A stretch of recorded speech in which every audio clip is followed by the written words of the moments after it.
Yes.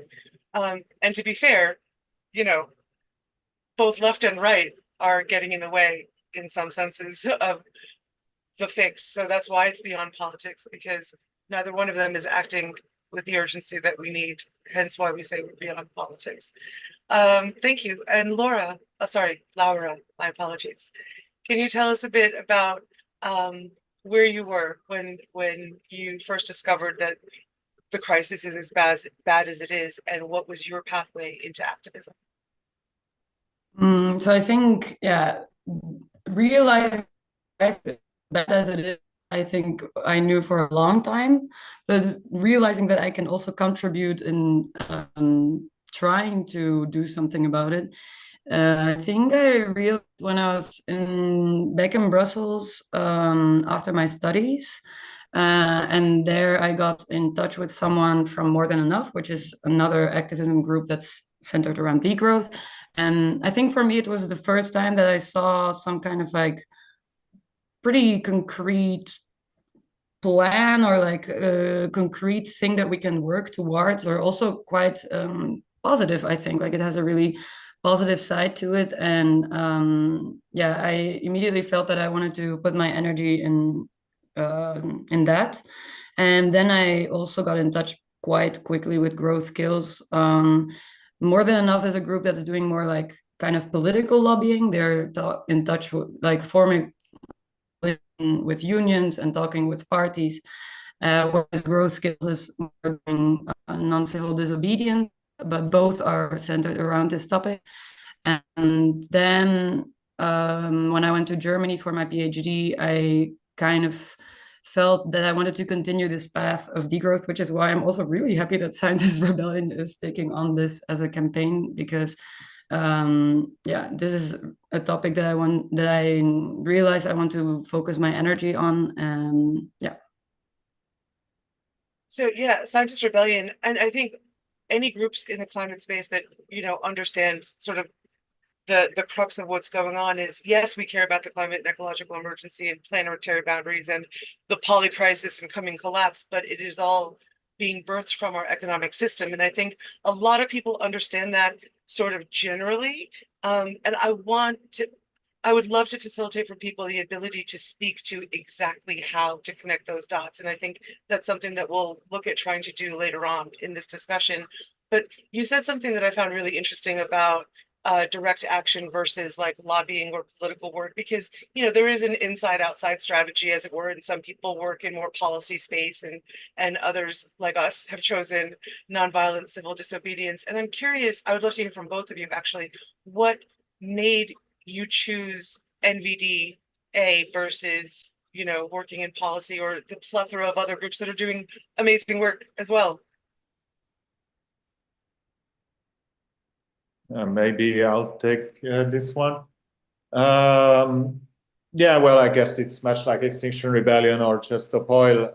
We feel the need for a more radical voice and to try to shift the overton window. And I'm not sure our program actually isn't that radical in that it doesn't implement a full program of degrowth as you can find it in the degrowth literature. But however, to the general public, it may sound completely crazy. And for that reason, yeah, we think it's good to do crazy actions. And yeah, to make it more normalized and to make, of course, people listen more to the less radical actors. And nonviolent civil disobedience in our mode of action also is important because we target conferences, because we're based in Brussels. Of course, those are more Eurobubble-based conferences. And it is very strong. It is, in fact, yeah, really powerful to have access to these Eurocrats, to these super powerful people. We disrupted the vice president of the commission, and to actually talk to them, provoke them, force them to answer. And a few times we got applause, and applause from, for instance, we got applause at a conference that was called Competitive Europe. it's unbelievable to find out that that audience in the Euro bubble is actually thinking about these matters and that they're ready for it. And we hope that by doing so, we can encourage them to start a discussion, you know, perhaps amongst themselves. They can open up and say, hey, what do you think about what these activists were saying? Yeah, So I think see, yeah, go ahead, Laura. No, I just wanted to answer also the question about non-civil disobedience. That I think for me it was really I was actually couch surfing in Poland, and there the person that I was couch surfing at had this book about it was written by this guy in Serbia who like also used this as a method, and I read it in one night, and I was like, ah, that's so beautiful in a way. And I think there are so many historic examples of where it was useful. And I think in that moment I realized like it's a method that I see myself using as well, or that I want to focus on. Beautiful, thank you. I'd like to welcome Runaway. Thank you for joining us, Runaway. I know that there's a lot in your schedule to fit in. I appreciate your being here. Would you mind just giving a quick introduction of yourself and sort of how you got into activism? Because right now the question that Lobster and Laura were just discussing was about why they chose NBDA, but I would like people to have a sort of picture of who you are as a person and what brought you into activism. And then maybe you could take on the why you're choosing NBDA instead of policy work or something else. Cool. Can you hear me well? Because Zoom isn't always the best for me.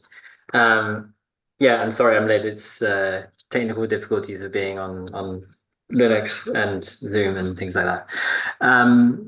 Yeah, so I think for me, in terms of activism, I was for a long time I was doing the kind of activism of going to marches, going to doing things like doing the petitions, doing that side of the kind of activism. And that was about when Extinction Rebellion was just starting up, and I think it was the first time I'd seen that kind of civil disobedience that was a mass group of people, and not just going on a march, because I've seen that. I've been on marches many times and been kind of very disappointed. Like there was a big anti-war march I went on years ago, and the war still happened. It wasn't like it was this, you know, it was this truly huge group of people and nothing changed. And it was a bit depressing, really. And yeah, then saw them doing this kind of mass action rather than the kind of small solo type actions where it was just, you know, people disrupting an oil rig or something. It was more accessible to everyone, but still disruptive. And that felt like a really powerful difference. It wasn't like, you know, these few brave people doing some crazy climbing or something. It was accessible to everyone, but actually something where you could kind of get some kind of response from the authorities. So it kind of drew me in that way. And then yeah, I think while I think there's a lot of important work to do with in things that aren't activism. I think there's a lot of policy work, you said, for example, to do. It's just I think it's part of a whole picture. I think we need to be kind of really both kind of pushing the Overton window so that we're kind of pushing the ideas of what people find as as something that other people agree with, and also it's a way of really like spreading the ideas to other people that wouldn't otherwise listen. If you know you stand somewhere and try and tell everyone who's passing by something, then everyone's going to ignore you because they think you're selling something. But it's something you can do with activism, is really like bringing information to people who would otherwise not listen, and they're kind of pushed to listen by the fact that you care enough to do something kind of relatively extreme, for at least for a lot of people. So yeah, I think that's why I chose that approach rather than other approaches. Beautiful, thank you. I know there was a lot of questions to heap on you at once, so I appreciate you dealing with that so deftly. So now I think just to understand how growth kills evolve, like how did you guys find each other? How did this idea become birthed and break off from the groups or the work that you were already doing? Who would like to take that first, at least? Lobster, go ahead, love. Yeah, it's like 1.5 years ago that we came to the conclusion that it was time to advocate for degrowth, and we felt there is a real lack. Actually, it's a blind spot, but it's not a blind spot. It's the whole thing in activism. That's targeting fossil fuels or perhaps more pesticides, more specific problems, but at Extinction Rebellion, we say we're for system change, not climate change. Everyone knows it, but we don't do anything about it. Whereas we should see the whole picture. And I must say that at Extinction Rebellion Belgium, I realized that from the beginning, when I joined 4 years ago, this degrowth message, the message about that green growth is nonsense, that you really need to debunk that. And that decoupling is not happening. All of those were present and really influenced me. I heard about those over the years and came to the conclusion that this was actually the main cause, I think, for activism to fight for at this point also, because 4 years ago, not everyone was anxious about climate change or the environmental crisis. But now the vast majority of the population, at least in global north countries, are anxious. They are aware and they wonder what they can do. And probably we believe they need a narrative. They need a positive picture of the future, something, to mobilize them. They need something they can believe in, because they're completely disillusioned with the political system and they feel powerless and depressed. Indeed. Thank you. Runaway. Yeah, I was just going to add, I think for me at least, yeah, it felt like, I mean, a little bit like my last story, it was getting a bit frustrating, feeling like I'm constantly fighting against symptoms.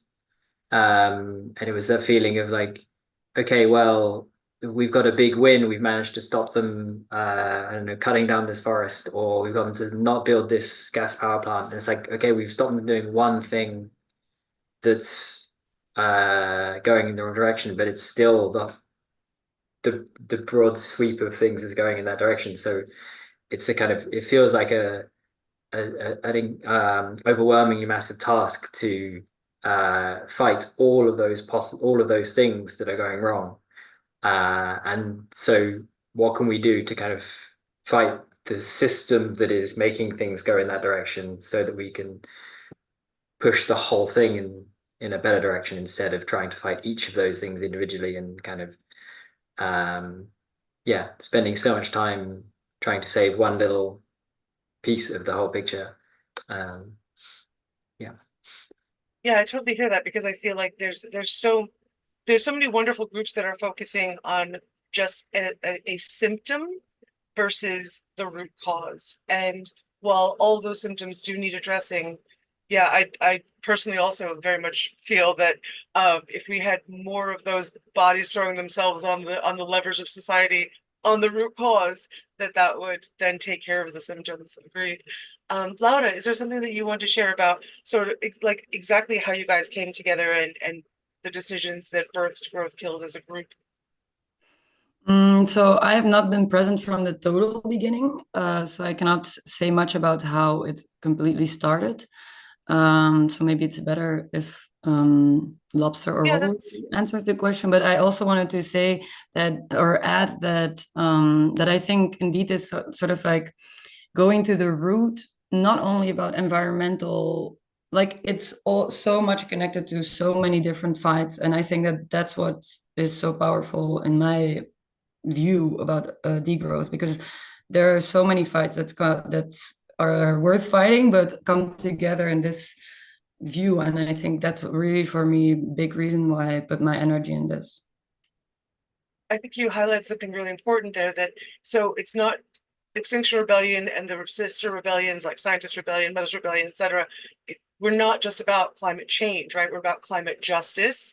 And the reason why we say that is because it is an intersectional problem, and the economic system is an injustice machine. It depends on inequality. It depends on extractivism and exploitation. And so we come from the perspective of climate, but it is essentially, it's a fight for justice. For all living things, you know, animals, human and non-human, and planetary systems. There was something that you had said, Lobster, when you were talking about green growth is nonsense. And I would like you to dig into that just a bit more, because sorry, that wasn't a direct quote, paraphrase, but essentially, I think there's still a lot of people probably here right now or watching on the live streams who have a lot of hope and faith in green growth, or at least like green, not tech fixes like carbon capture and storage that everybody knows is ridiculous and unscalable and too expensive and is just a way for venture capitalists to make money and for a way to placate the public. So we think it's being fixed when it's not. But I mean, things like, renewables, etc. Like, so that's part of what some of the green growth model is looking at. And so can you, and others please as well, delve into why, like what the exact problems are with green growth, especially for people who are feeling so reassured by something that might not have, the actual reassurance therein. Well, yes. So to build upon the intersectionality of all struggles, ultimately the root cause, and I think everyone would agree that the root cause of all the problems is the race for profit at any price. And well, green growth is considered a business opportunity, for investors, and that's the reason there's kind of abuse in how they believe you should always grow more. Whereas, well, nothing in nature grows infinitely. So obviously, in history, the economy would always have recessions and just crash. And this will be no exception. Economically speaking, infinite growth is suicide anyway. If you see, there will be a financial crisis, there will be an economic crisis with austerity measures, as always happens cyclically.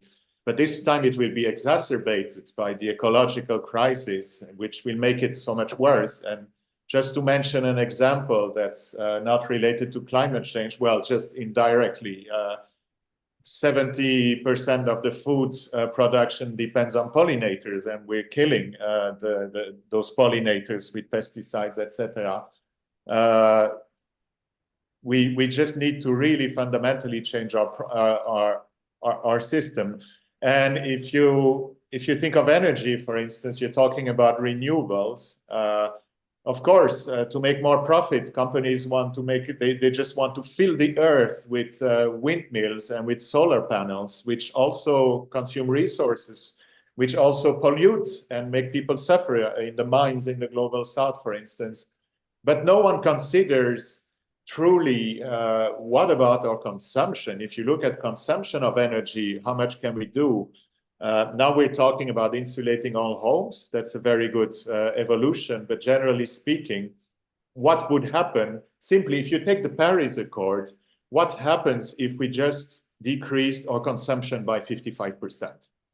Like, that's such an easy solution. Okay, there would be agriculture, there are other factors, but in effect, I think there is a fundamental antagonism between profit and the decrease in resource consumption that is necessary, that's really crucial. And also there is decoupling. Decoupling is really the idea, and that's the ideology, the fundamental ideology of green growth is that you can have infinite economic growth, which you can't have anyway, and combine that with a decrease in consumption of resources, in carbon emissions, etc.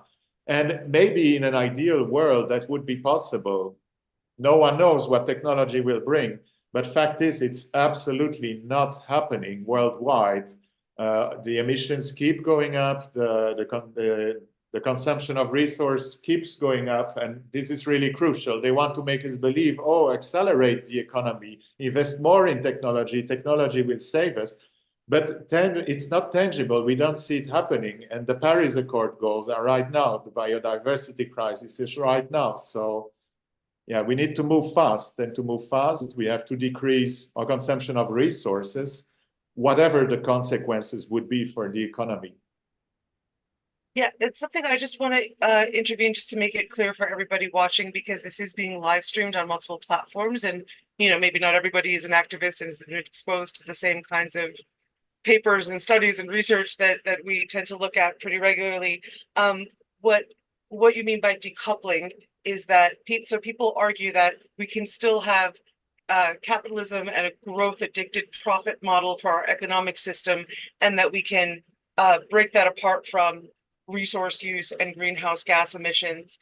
And there is actually, for people who registered to the Zoom, there is a link to a paper from the excellent Timothée Parikh and a number of other people, where they had a meta study of 835 peer-reviewed studies about whether you can actually decouple those things, and if you can actually have GDP growth and resource use decoupled from climate and biodiversity impacts. And the answer was a resounding no. Those things are not able to be unrelated. So where you have GDP growth, you will always have climate destruction.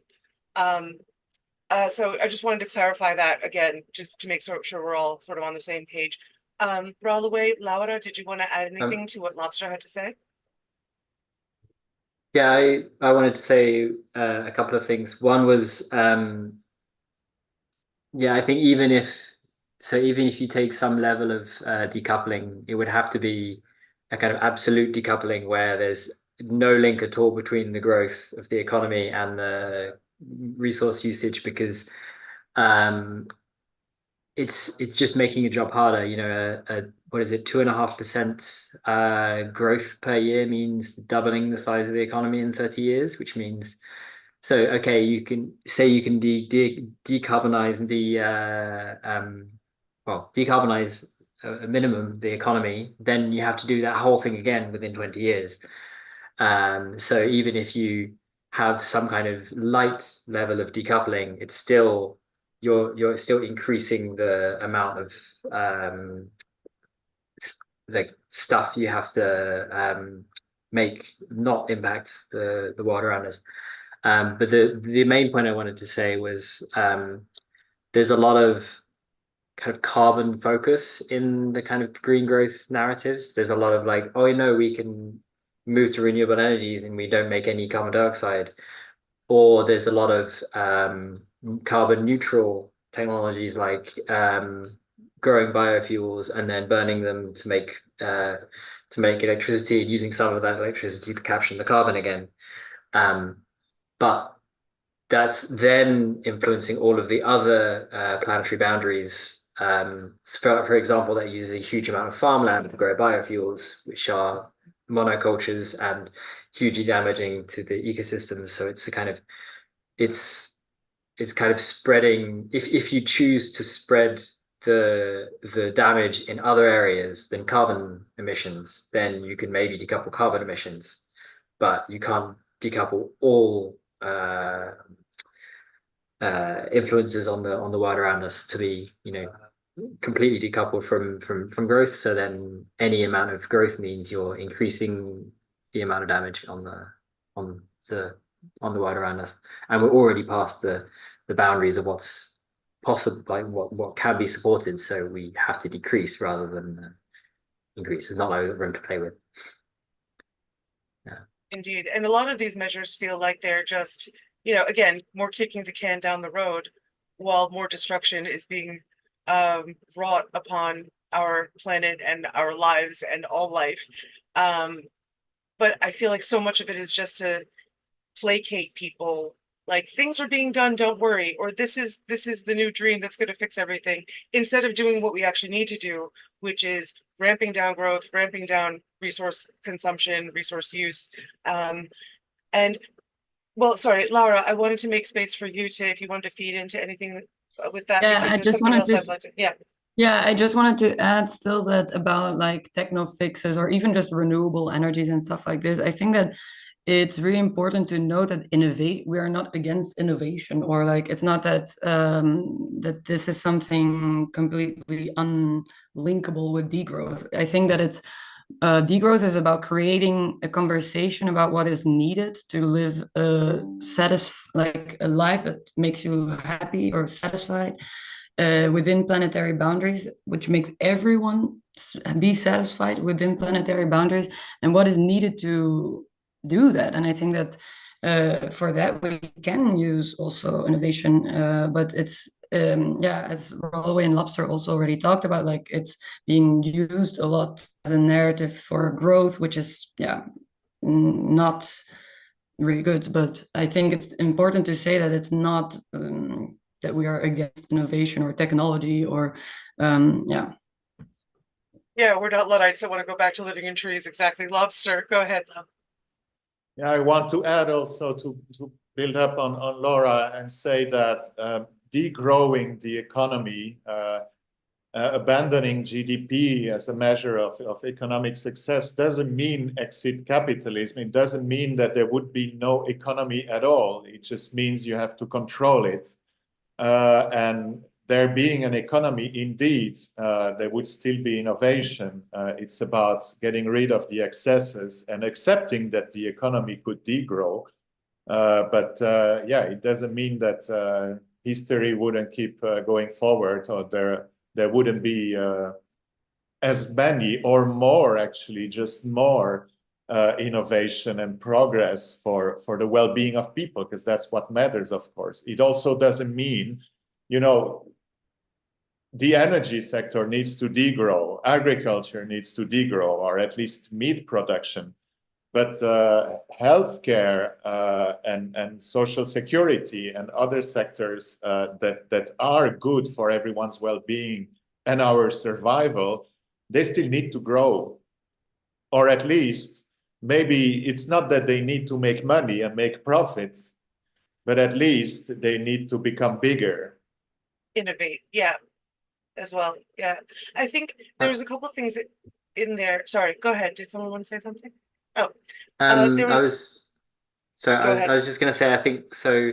For me, one of the things is that people link our current system with innovation, because there has been a lot of innovation brought by that, but it's a side effect of people profiting from the innovation. And just because that system led to a lot of innovation doesn't mean that you can't have innovation without it. It's like we're not going to dump the innovation that we've already had from that. It's more that like we'd want a system that can be more focused to the kinds of innovation that is actually helping people. So for example, how much of the research is done based on government funding and things like that isn't necessarily based on profit. And look at how quickly you can make a COVID vaccine if you have funding going directly towards innovation rather than people just relying on profit to make that happen. It's that kind of thing that can lead to better innovation rather than relying on it being, okay, someone is profiting from this, therefore we're going to have innovation. Yeah, somehow for thousands of years, humanity has managed to innovate without a profit motive, right? To figure out tools and all kinds of things. And when we talk about technology, so many people are thinking of like mechanical things or yeah, digital things. But there's so many land-based, earth-based, and earth-supporting and life-supporting technologies that we have that we are not even considering in the adaptation model, because those are not, you can't make money off of, a lot of the things that like we would need in those kinds of adaptations. The other thing that is alive for me, because we talked about consumption, but it's also why is there such an addiction to growth? Why is there such a profit model? It's not just, yes, people want to make money and we've all been sold this indoctrinated lie of like you're nothing or you're not as good a person unless you're rich, that we don't think consciously that we believe, but that is messaged at us all the time with celebrity culture and that kind of toxicity. But I think it's the why behind all of the resource use and consumption and the profit, which is how our money is created, and that 97% of our money is created from debt. So like banks just create money into existence when they give a loan, right? It's all just digital thing to dollars in an account, and economies have to grow to be sure that those debts with the interest is going to get repaid. So that's it comes down to what we value and what we use as currency. This shared metaphor that this dollar or this digit in a bank account is significant of something that has value. But the problem that I've always seen, and that like Minor Rebellion talked a lot about, or still does, not in the past tense, is that our economic system is a choice. And a lot of us look at it as though it's some monolith that's existed for all time and that is always going to exist and there's nothing you can do about it. So to Lobster's point, yeah, it's not about the fact that there's not going to be an economy. But we have an economic system right now that values the dollar or like the currency, the money, at the expense of everything, including our lives. And we should have an economy that, and we can choose, we have the power to choose an economy that serves us, that actually values life, because we have an economic system that doesn't have any value for a tree living in existence, doing its tree thing, supporting biodiversity, fixing the water table, supporting the mycelium, whatever, because you can't monetize that. That tree is worth, millions of dollars in what's contributing though, but our system, our economic system, sees no value in that until you kill it and cut it down and sell it all for pieces and make profit and ship it to lots of places, and that's the problem with the economic model, is that in any economic system that doesn't value life at its core can never be justly applied to life and will always create injustice. So yeah, that's my little, like, the question behind the question of why the addiction to growth. Sorry about my little soapbox there. Right. So no, but this is about you guys. So tell me more about growth kills and what kind of actions you've been focusing on and why those particular actions. So we have been mainly focused on disruption of conferences. So we are centered in Brussels, as was already said. So there is the EU, which we were mainly focusing on EU organized conferences.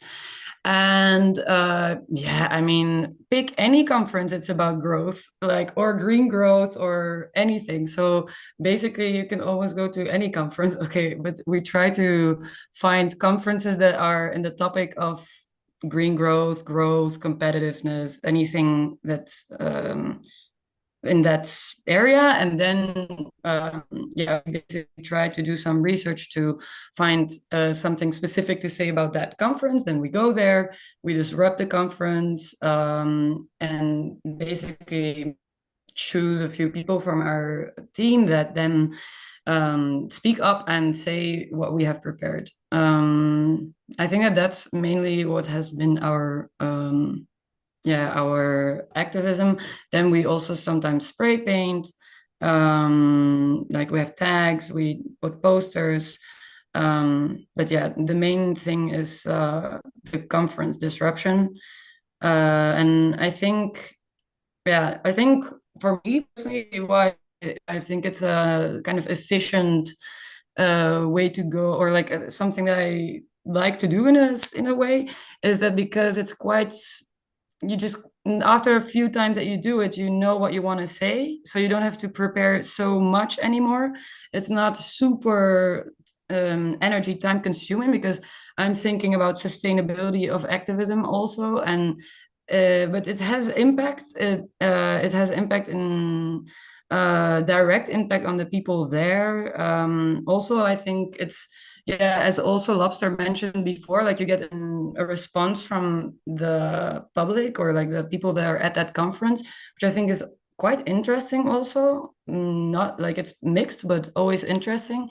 And then also you feel present in these institutions. And I think that that's something that gives me at least power, the feeling of power. Yeah, thank you, Laura. Go ahead, Lobster. Yes, with Extinction Rebellion, we're used to blocking things, blocking factories. But the problem then is you have your banners or you have your press release, your social media, but you don't confront, you don't have the conversation straight with the powerful, with those people. And when we go to Eurobubble conferences, but also party conferences, we've done that, like Belgian parties, but it doesn't matter. Are we considering annual general meetings of big companies? You can confront them straight with their own contradictions, because their discourse, they're always talking about accelerating the economy to facilitate the ecological transition. And yeah, of course, that's just bullshit. And ultimately, they will bullshit their way out, always. But the audience will understand that. They will see that they actually have no answer. They cannot react. And that way, we always win. That brings to mind something you had mentioned about one of the questions you always get from people is, what do you actually say at these conferences when you're disrupting? Because you do have a short amount of time to make your impact before security or, yeah. So what kinds of slogans do you use? What do you feel is most effective? Well, so we have banners first for slogans. So our primary slogan is growth kills, very simple, but we also like fuck GDP, because for those who understand GDP, they find the fuck funny, which is popular in the Eurobubble. And in terms of the narrative, yeah, everyone can make up their own, but the core point, of course, is this contradiction that there is no decoupling. So you need to explain that, and to explain that degrowth makes no sense, and that they're lying. They want to make us believe that you just need more and more and more always, whereas we do need less. We know that we need to decrease our consumption of resources. So that's the very point. If you can point out this contradiction, that this is nonsense to say we need more. No, we need less. Perhaps not less money. That's not the problem, right? It's not about, we don't want to decrease economic growth per se, or to contract the economy. It would be okay for the economy to grow if only it was socially just and it would enable us to survive. What's important is this diminution of resource use and of pollution. And it's important to show that it's not possible without rethinking the economic system. And yeah, that's the main point. Of course, you can always look at who the speakers are, and you can make some research and to find their contradictions. Of course, one day we had a representative from Airbus. Okay, she didn't stand a chance, right?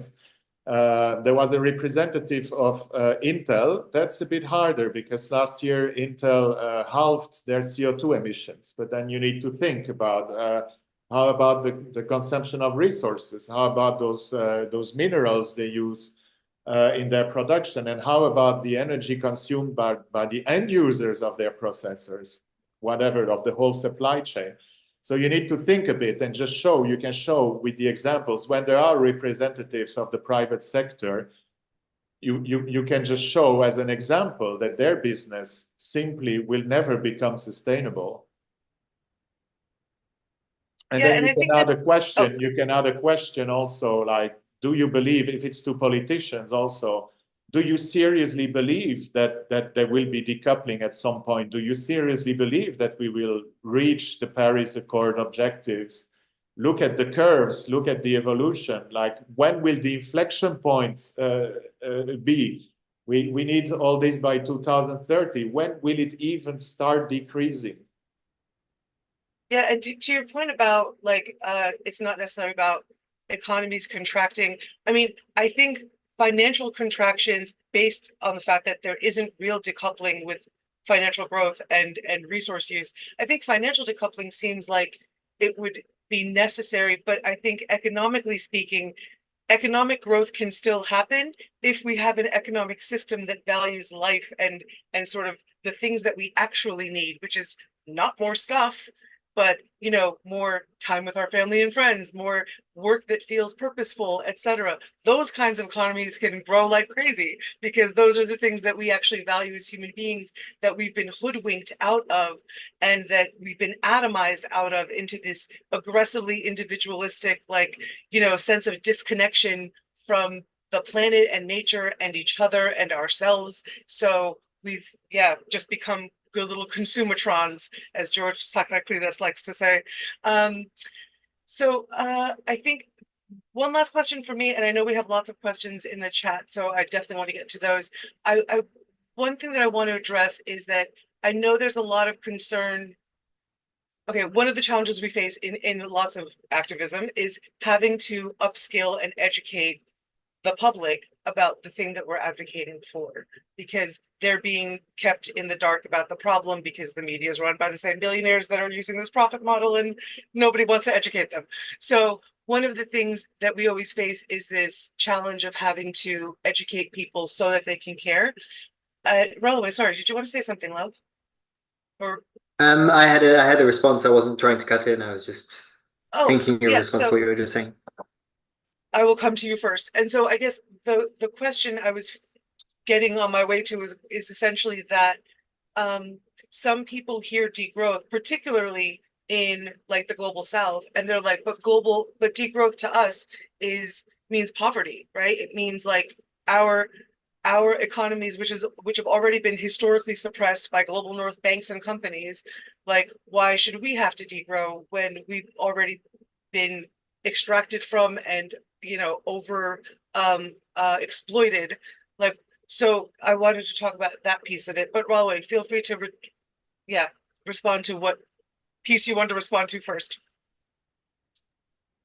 Yeah, so what I was going to say was part of the good thing about degrowth in that sense is that right now so few people in the world are questioning growth as a necessary and positive force, that I feel that even if people don't agree with us, they ask the question, why are those people against growth? Isn't growth a good thing? It's already a step further than they're going right now. And that's not to say that's going to be the whole picture, of course, but it's at least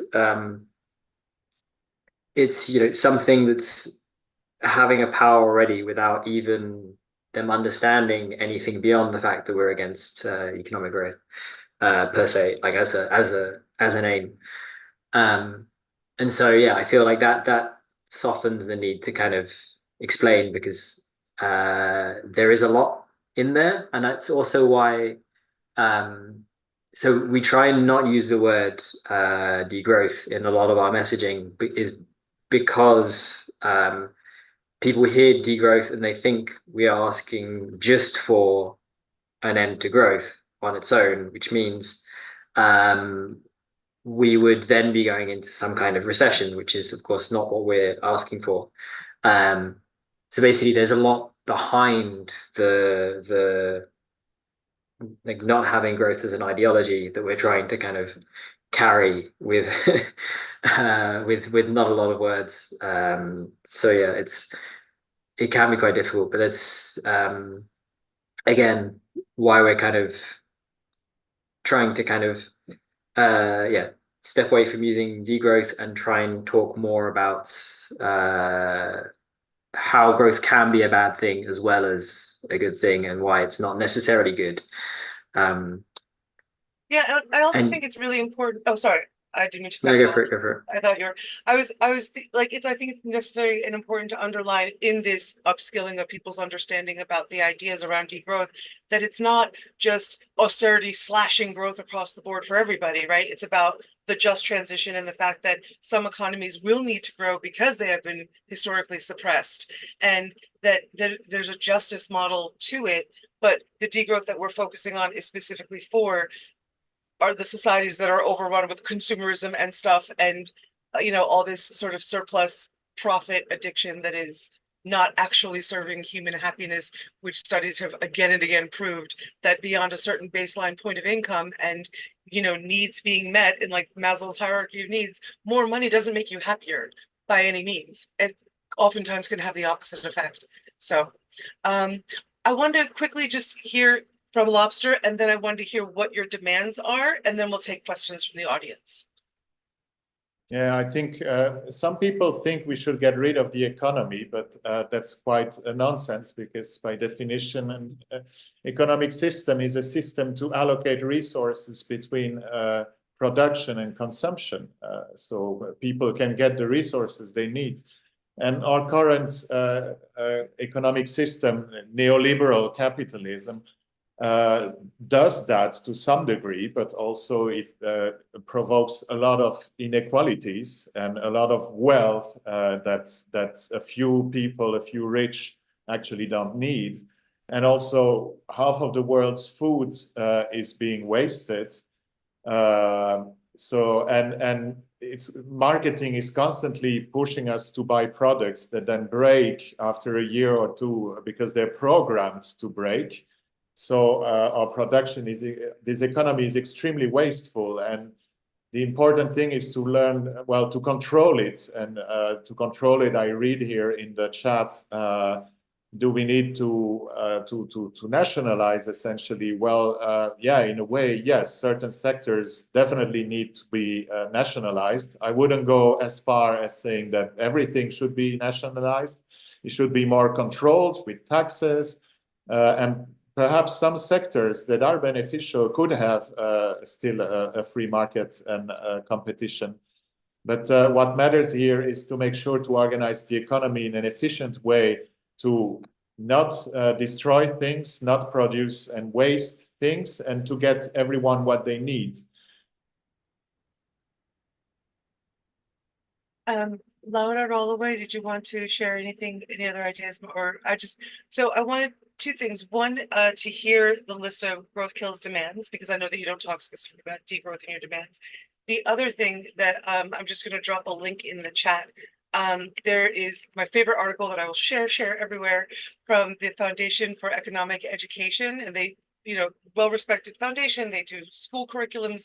They have an article about our current economic system and how it's the one thing that we really kept from the Nazis and the fascists, that it's essentially a form of economic fascism.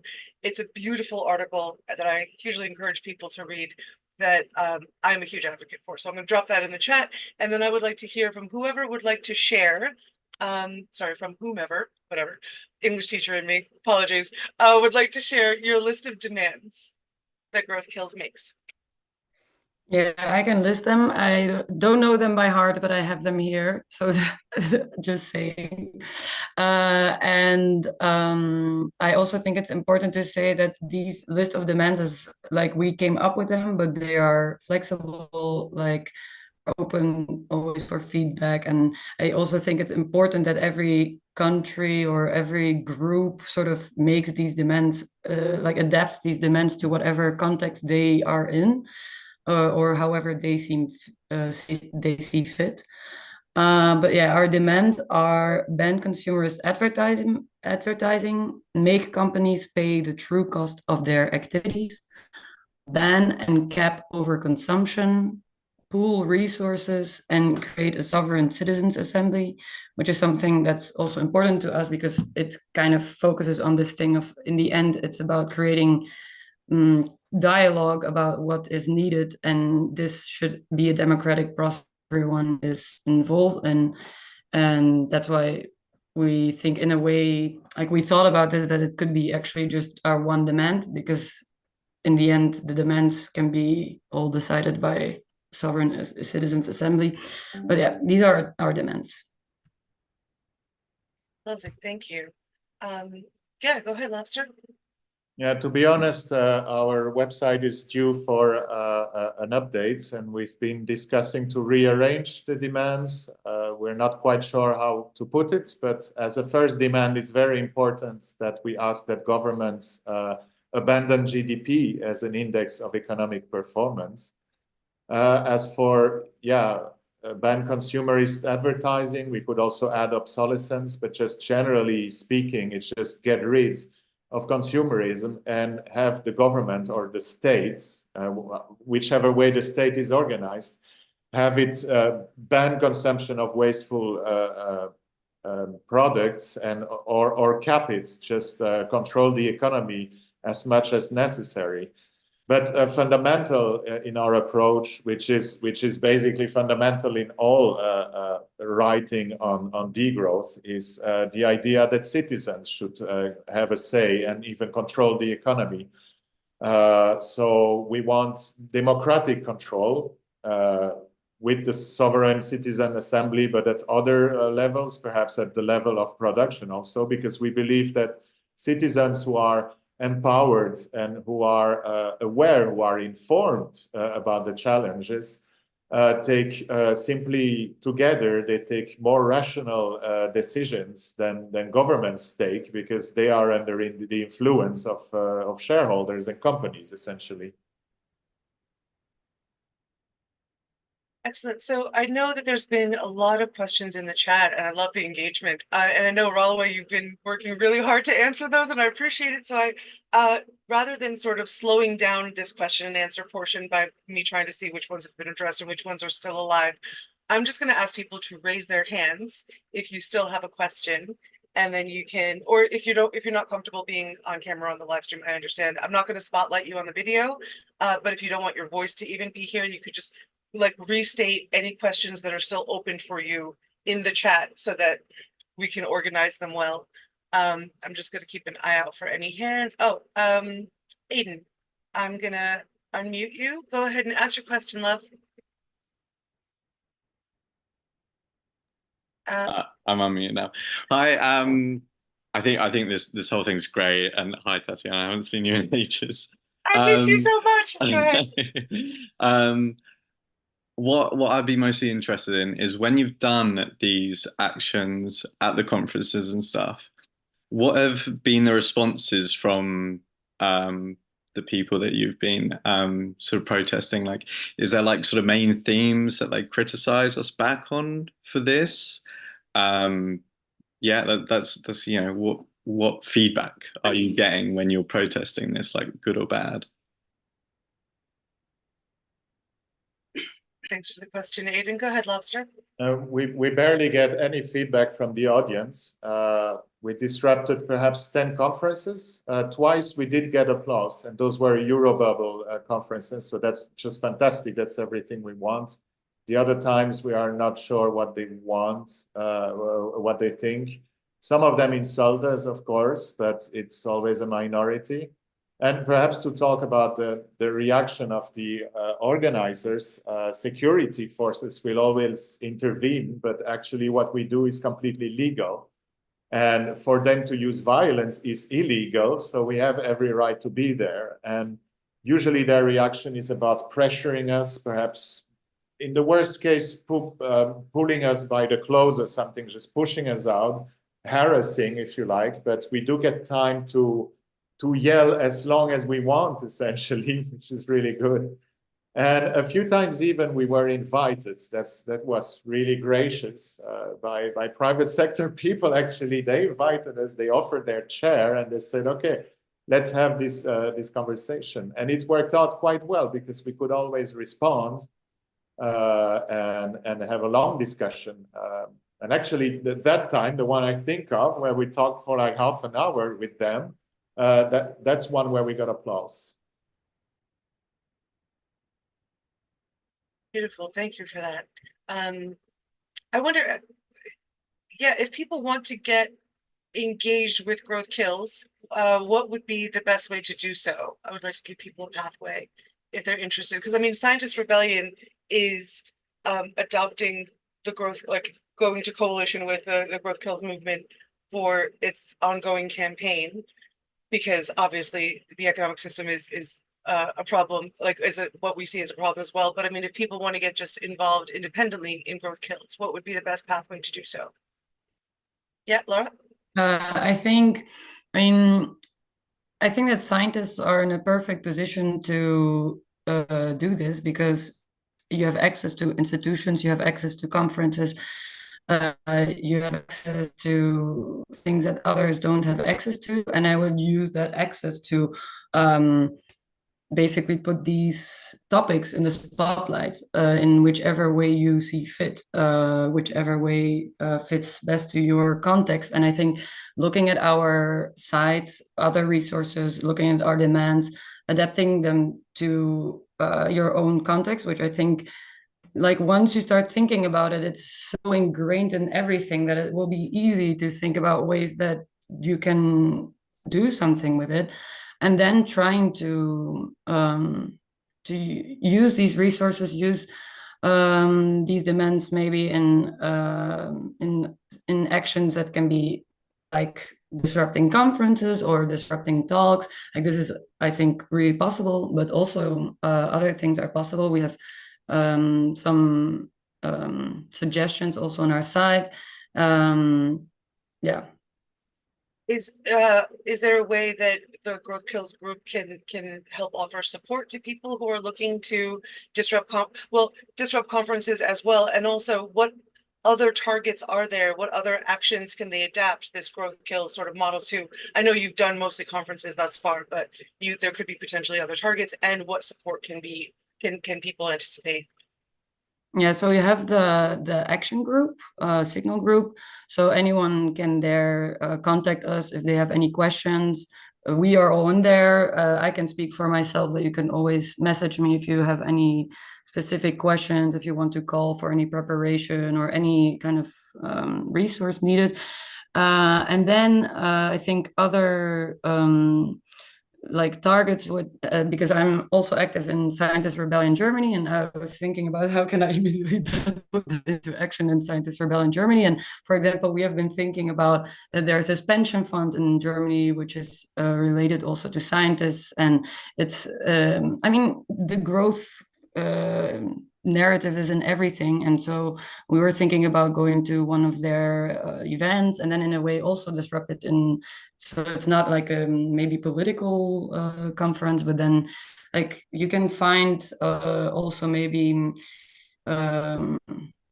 like talks from specific people at universities or things like that. Yeah. Go ahead, Lobster. Thank you, Laura. Yeah, I want to add that it's very important for us that anyone can make an action and do whatever they want. And I mean, it's not, we found out that disrupting conferences works well as a mode of action, and it works well for us. But if other people have other ideas, it's even better. The more ideas, the better. What matters here is the core message. What matters here is system change. And the fact that green growth is a big lie and goes straight to the ideology that's at the core of this economy, which wants to make us believe, this economic system and ideology, that we're all selfish, and that's how how the world functions. Like, we would all try to maximize profit, although it's a small minority of sociopaths essentially who think that way. And who would sacrifice, yeah, any number of lives for profits. There is someone who has been asking repeatedly in the chat about, do you advocate your members to disconnect from tech? Is it treated as system disruption? Which is ironic considering we're in a Zoom meeting, but yeah. I mean, it's been repeated several times, so I just want to make sure that the question gets addressed. I can try and do that. So I think, I mean, first of all, I think technology does have a part to play in setting up new ways of working and changing the economy into something that doesn't require growth to exist.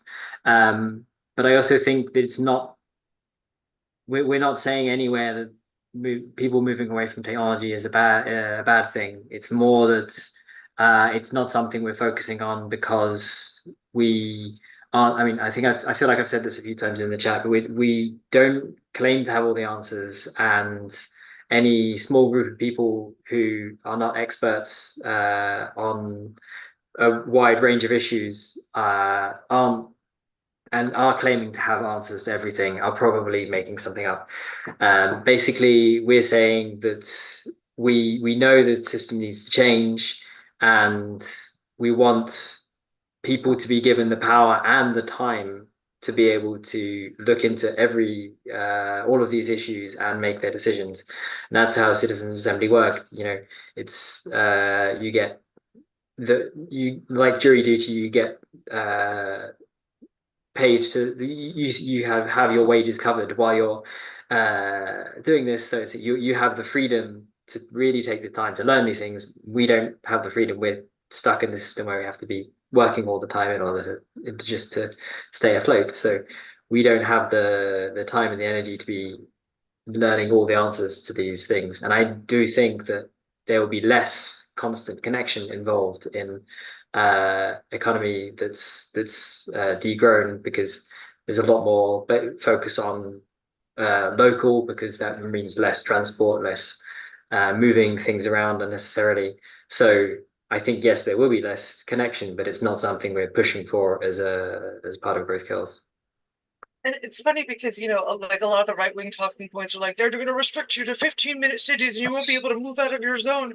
But the idea is actually think about the resilience that gives people and the autonomy if your things are locally sourced. It's not about limitations. It's about strengthening your own ability, like, to survive when things like COVID or other pandemics that we know are coming, et cetera, happen, right? And environmental disasters, of course, as well.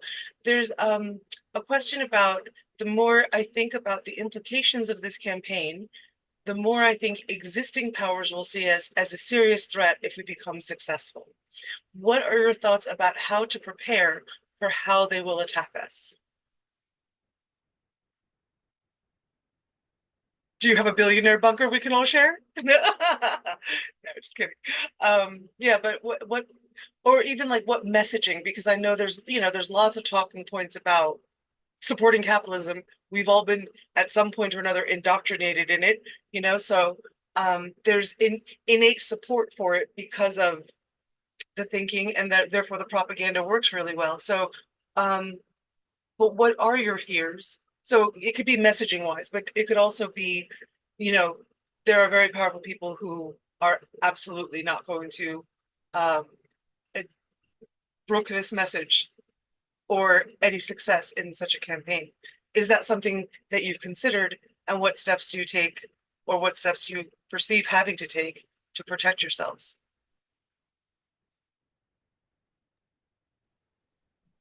Lobster? I think we didn't seriously consider, but it's a good question. I agree that it may be perceived pretty soon as a big threat, a bigger threat than say, other activistic movements. But essentially, I will speak in my name because we didn't discuss it, but I can imagine the movement growing bigger and bigger, and then the model would be much like Extinction Rebellion. I believe that the model of Extinction Rebellion ultimately is to block the economy and inflict economic damage, to force the government to take the necessary measures. But I'm not sure, Runaway and Laura, what your viewpoint is on this.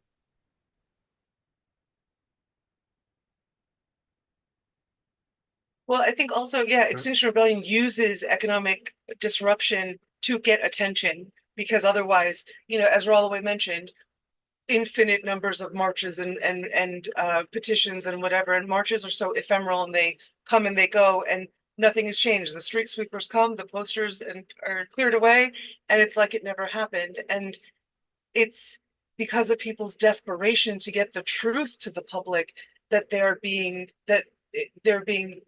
that is being withheld from them. Like, I think that's, at least for me, one of the greatest injustices is like, at least equip people with the ability to know what is happening to them and what's around them. And the fact that, you know, there's just going to be people dying and never knowing why. And yeah, that the injustice of being so lied to so fundamentally by all the systems in our society is something that I cannot bear. And none of us can say like we know the standalone truth of things, but there's something about being closer to truth and not being so callously lied to that is real for me. Sorry, I was a bit of a tangent. I think Julia, did you have a question that you wanted to ask? I see Laura has her hand up. Oh, sorry, Yeah. louder, go No ahead, worries, love. no worries. Yeah, I just wanted to say quickly that I think that as a movement, degrowth tunes into so many like core things in that many people are feeling, but maybe don't have the time to or space to really completely realize. But I think that that's, or I hope that more and more people will and I think it's something that will also come by force because of environmental disasters just increasing. So we'll be forced to in a way degrow and in a way to think about these things. And so I think as a movement there will be more people that will join it in a way. And of course, there are strong operators that will not be happy about that and that will try to not let that message be spread, or that will try to do something about that. But they are still acting from this like profit-based like idea. And I think that degrowth is tuning into other things. It's tuning into like care. It's tuning into the core of well-being. What is it that we need to be fine? And I think that will automatically continue. And yeah, I think then personally for me, this is something that I'm willing to do. Like I go for it. So for my personal safety, in a way, I'm just like, let's go. And I think as a movement, it will not, I think, be silenced, or because it's tuning into this core. It's like an automatic thing, I think. Yeah, and yeah, I'll come to you just 1 second, love. So I think one thing that's important to underline as well is that there's a huge and growing movement of very, especially economists, like heterodox economists who you know, advocate for degrowth that people I don't think are aware of. And so, you know, like Jason Hickel, I mean, there's a whole list of them. But yeah, Lobster, I don't want to delay your point too long. Please, my love, go right ahead. Yeah, actually, to build on that, and I read in the chat that in the US, the idea must be truly heretical. Yes, it's important, but there seems to be a massive disconnect between the academic world and the population, but even between, I will speak for Europe, but the Euro bubble, European politicians and the population, because actually, and this is a core argument we use all the time, 85% of climate policy researchers advocates either degrowth or growth agnosticism. So in any way to abandon GDP. There has been a report like 3 years ago, I think, a long time ago, by the European Energy Agency that advocates to abandon GDP also. There was a report by a think tank, a research center of the European Parliament, which said the same. Now, there seems to be dissonances inside them and between their politicians and their researchers, but you have really good arguments. And actually, the IPCC, as an article by Timothée Parric pointed out, the IPCC mentions degrowth 27 times. The IPCC report, the third part. They don't say it's the solution, but they say it's really time to start the discussion on it. Thank you. And Alice, I see you have your hand raised. Go right ahead. You. Yeah. There's always a lot of talk about how you put pressure on governments and people and whatever. but I don't see much talk when it comes to talking about like degrowth or A-growth, did you call it? That's actually focused on the physical infrastructure that we need. Like it's like I've been talking about hot water. That's something that we can provide quite cheaply. There's like a lot of countries have district heating systems, and it's one of the main, probably the single biggest contributor to quality of life. And what am I trying to say here? Yeah, I think a lot of the opposition comes from the fact that there's not much focus on this is what the world could actually look like. There's a lot of it is just we need to cut growth, and what people associate with we need to cut our resource consumption by fourfold is they look at the countries that have an energy consumption that's 4 times lower, and they go, "You want us to live in shacks?" They don't see the possibilities that are there for having long showers, warm homes, decent-sized homes, cheap transport on trains and stuff. They don't see those possibilities because we're not really talking about them. So, yeah, I just wanted to get thoughts on that. Thank you for your question, Alice. So yeah, I think so. With that, I think you're right. It's very easy to get focused on the things that we're saying no to, especially, for example, in writing out the kind of narrative of growth kills. There's the demands, and demands in themselves. There's something that you're asking to change, and it's very hard to put positive things in something like demands. But that's one of the reasons why we tried to put things about the commons in there, about moving to more sharing of resources rather than kind of the individualist approach to resource usage. So then, yeah, it's kind of moving to things like managing hot water or public transport or other things like that communally, means that then you're actually using much less resources than if you're kind of doing it in a more individualist way. And it's one of the favorite things. So I'm originally from the UK, and the National Health Service over there is actually so it's completely socialized healthcare, and it's actually incredibly efficient, and it's slightly falling apart because it's been underfunded for decades. But it's amazing how little money per person is spent on healthcare when the healthcare is fully socially run, compared to, say, the US as the worst example that comes to mind. But there are many countries with partially socialized healthcare systems that are less efficient than that. And yeah, it's really that kind of thing where you can have nicer things if you fund them well, unlike the NHS. And yeah, having that communal approach to how things are run, rather than having a kind of individualist, profit-focused one. So then, yeah, we're not going to focus on individual issues such as hot water, because there are so many of them, and that's kind of the problem. That's why I at least preferred the idea of the growth kills over a lot of the other movements, because they're focused on more singular issues, whereas this is focused on a system that causes a lot of those issues behind the scenes. Beautifully said. Thank you, Runaway. Go ahead. I think that's a great point, though, about how beautiful a world we would have if we could have more choice in it, and engineer it to our needs and loves instead of other people's profits. Lobster, go ahead.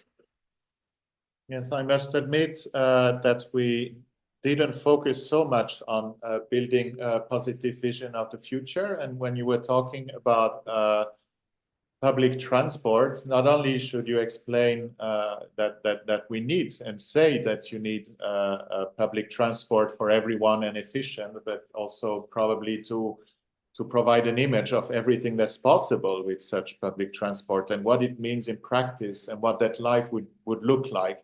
Unfortunately, we didn't have the capacity to really build up the narrative beyond that. But I want to say that Julia shared the contact, the Scientist Rebellion at ProtonMail email address, and that we're very happy to collaborate and to try to elaborate more narratives and subtitles and Q&A for a website.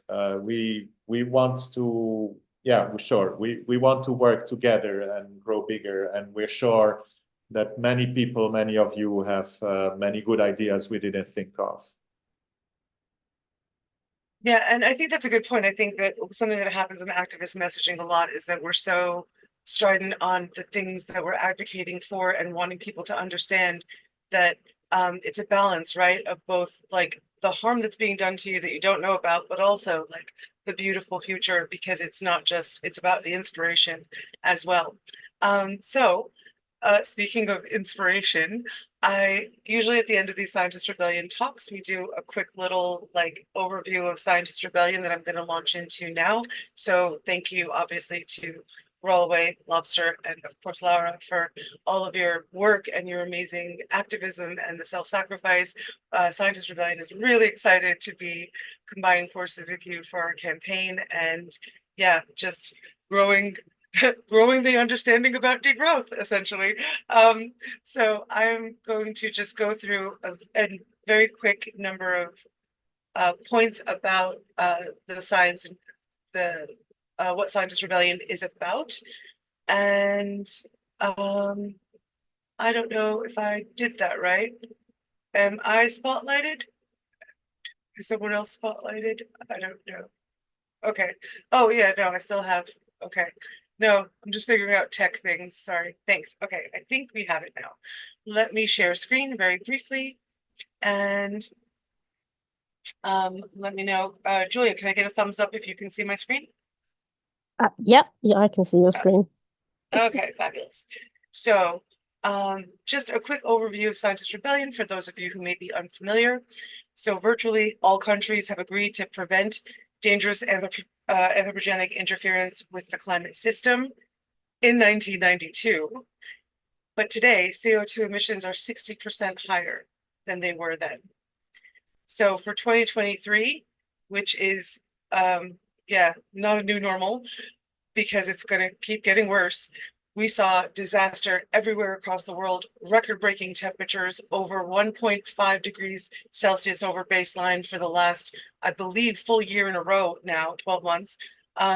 Over 20 million people are being displaced every year in the world, 41 per hour, mainly women and children. And climate catastrophe will always equal exacerbation of existing social injustice and amplify that, because those who are already hurting will hurt first and worst, right? So global carbon inequality is losses versus emissions and capacity to finance, and we can find a more equitable way to make everyone more resilient, but our current model isn't set up to do that. The IPCC in 2022 said that any further delay in concerted anticipatory global action on adaptation and mitigation will miss a brief and rapidly closing window of opportunity to secure a livable and sustainable future for all. Well, the world is planning to produce more than twice as much fossil fuels by 2030, and that would be compatible with limiting warming to 1.5.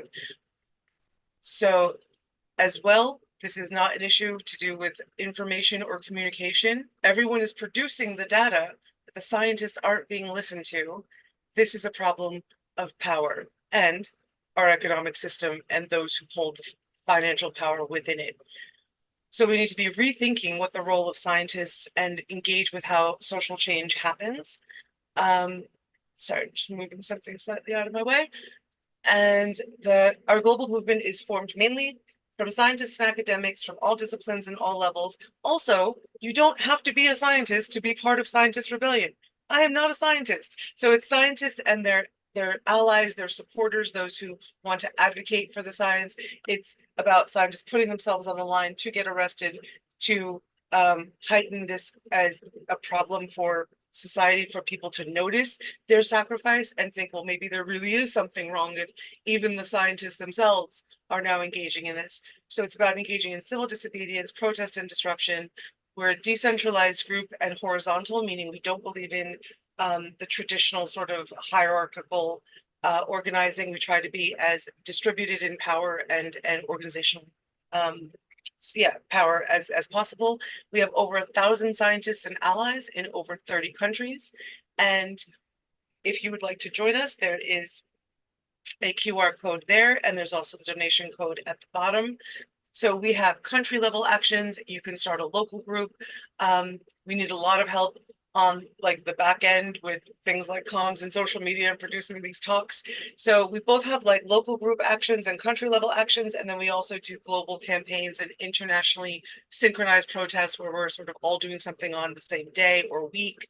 It's really, really inspiring to be part of a global movement and feel this family of activists across the world who are all pulling in the same direction.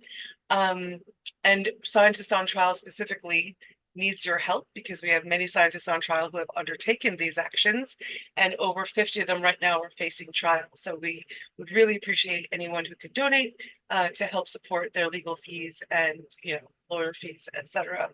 And if you want to reach out to us, we're scientistrebellion@protonmail.org, and that is our website, scientistrebellion.org. So it would be lovely to have more of you joining us. We definitely need help with all the things, as many activist groups do, but I really hope that everyone found this talk informative and helpful. Thank you again to Growth Kills for joining us, and thank you to everyone who has been watching this both in the Zoom and on the live streams. We really appreciate your attendance and your time, and looking forward to seeing you at the next one. Have a great day, everyone. Goodbye. Thank you very much.